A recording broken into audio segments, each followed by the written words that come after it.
ఇక వివరాల్లోకి వెళ్తే నిస్వార్థంగా ప్రజలకు సేవలందించిన వ్యక్తి మాజీ మంత్రి స్వర్గీయ పంతం పద్మనాభం అని ఆయన స్ఫూర్తితో ముందుకు వెళ్తామని కాకినాడ రూరల్ ఎమ్మెల్యే పంతం వెంకటేశ్వరరావు అన్నారు. కాకినాడ కల్పన సెంటర్లోని మాజీ మంత్రి స్వర్గీయ పంతం పద్మనాభం విగ్రహానికి జనసేన, టీడీపీ, బీజేపీ శ్రేణులతో కలిసి పూలమాలలు వేసి ఘన నివాళులర్పించారు. ఈ సందర్భంగా ఆయన మాట్లాడుతూ పంతం పద్మనాభం తన 2000 ఎకరాల భూమిని దళితులకు దానం చేసి ఎంతో కీర్తి ప్రతిష్టలను పొందారని అన్నారు. ఆయన స్ఫూర్తితో ప్రజలకు ఎమ్మెల్యేగా సేవలు అందిస్తానని తెలిపారు. ఎన్నికల్లో కూటమి ప్రభుత్వానికి పట్టం కట్టిన ప్రతి ఒక్కరికి ధన్యవాదాలు తెలిపారు. ప్రజలు ఇచ్చిన బాధ్యతను తూచా తప్పకుండా పాటిస్తూ నిత్యం ప్రజలకు అందుబాటులో ఉంటానని అన్నారు. దేశ రాజకీయాల్లో ఎన్నడూ లేని విధంగా కూటమి ప్రభుత్వానికి మెజార్టీలు వచ్చాయని ఆయన గుర్తు చేశారు. ఈ కార్యక్రమంలో జనసేన, టీడీపీ, బీజేపీ నాయకులు, కార్యకర్తలు అధిక సంఖ్యలో పాల్గొన్నారు. ఇవాళ నీతిమాల రాజకీయాలు ఉన్న రోజుల్లో అటువంటి వ్యక్తిని ఒకసారి గుర్తు చేసుకుంటే ఎవరికన్నా సరే తెలుస్తుంది. ఎందుకంటే పంతం పద్మనాభం గారు ఏ రోజు చేసిన ప్రజల మేలు కోసమే చేశాడు.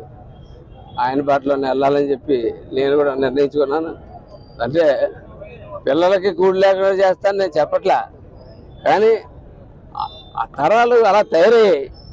ఒకళ్ళు ఏంటంటే ఇవాళ ఎందుకో నాకు మార్పు కనపడింది ప్రజల్లో, పెద్ద ఎత్తున మార్పు. ఒక కులం లేదు, ఒక మతం లేదు, ఒక ప్రాంతం లేదు, మొత్తం అంతా ఒకటే రంగంగా ఓటు పడ్డది, పెద్ద పెద్ద మెజారిటీలు. అంటే ఇదేదో ఒక ప్రభుత్వాన్ని దిప్పేద్దామను, ఒకటి చేసేద్దామని కాదు, ఒక మార్పు కావాలని చెప్పి ప్రజలు కోరుకుంటున్నారు. అది పవన్ కళ్యాణ్ ఇచ్చినటువంటి పిలుపు. అది ఆ పిలుపులో ఉన్న మార్పే ఈ ఎన్నికల యొక్క నిదర్శనం చెప్పి నేను తెలియజేస్తా ఉన్నాను ఖచ్చితంగా. ఎందుకంటే ఆవేళ ఒకటే చెప్పాడు, తను తగ్గించుకుని ఈ ప్రభుత్వాన్ని దించి సరైన పరిపాలన ఈ రాష్ట్రంలో ఇవ్వాలని చెప్పి ఒకటే ఒక కోరికతోటి బలపం కట్టుకున్నట్టు తిరిగినటువంటి వ్యక్తి పవన్ కళ్యాణ్ గారు. ఆయన యొక్క ఆశయాలు ప్రజల్లోకి వెళ్ళాయని నేను నమ్ముతా ఉన్నాను. నమ్మి ఈ రిజల్ట్ వేళ అక్కడ ఇచ్చాపురం నుంచి స్టార్ట్ చేసి అలా చిత్తూరు దాకా, కడప, అనంతపురం దాకా కూడా ఒకటే తరహా రిజల్ట్ వచ్చింది. ఏదో 10 సీట్లు 9 సీట్లు అటు ఇటు పోయినప్పటికీ కూడా ఒకటే తరహా రిజల్ట్ ఎందుకైతే వచ్చిందంటే ఖచ్చితంగా కారణం ఉంటుంది. ఆ కారణం ఎవరో కాదు, పవన్ కళ్యాణ్ అని చెప్పి మీరు అందరూ గుర్తించుకోవాల్సిందిగా కోరుకుంటాం.